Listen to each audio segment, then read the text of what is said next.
Are you willing to believe God for something that seems impossible today? There were 10 lepers in Luke chapter 17. They had a hopeless condition. There was no possible way for them to resolve it. They had all been lepers for a very long time, and nothing was going to change that. They were outcasts. Their situation was despairing. For some of us, we may have been facing a difficult trial, perhaps for just a few months, or maybe much longer, and it might seem like it will never end. We look at it in the natural and we cannot see how it can possibly change.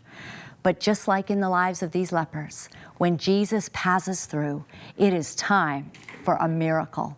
As Jesus made his way towards Jerusalem and passed through this area of Samaria, the lepers knew that something was going on out of the ordinary.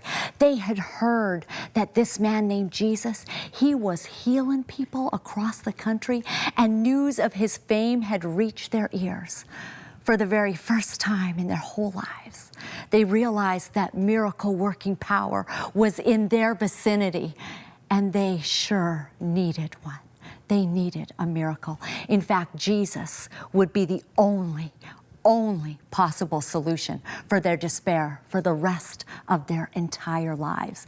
They did exactly what we would do when we get desperate, when we have no other conceivable answer but Jesus. I don't know about you, but I start crying out loud like they did. Jesus, Master, have mercy on me. Have mercy on us, they cried. Help us.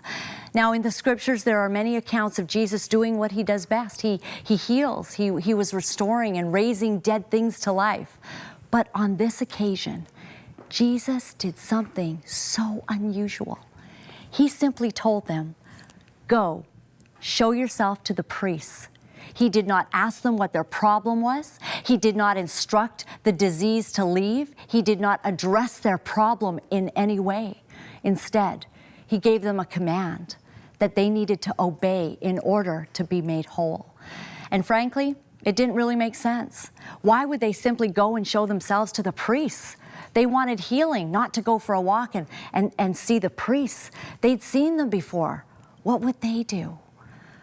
What is it like when you come to Jesus with your crisis and he doesn't acknowledge it, but rather he asks for your obedience? For these lepers, and maybe for your situation today, Jesus may ask you to surrender in adherence to his request with such abandon that although it does not seem like the plausible solution, he is asking you to step out in faith. The Bible says in Luke 17:14, "And so it was that as they went, they were cleansed." As they went, as they obeyed God, he healed their situation. He healed their leprosy. Today, if God tells you to do something in faith, even if it doesn't make sense, choose to step out in faith and watch what God will do to bring healing, restoration, and power back to your life.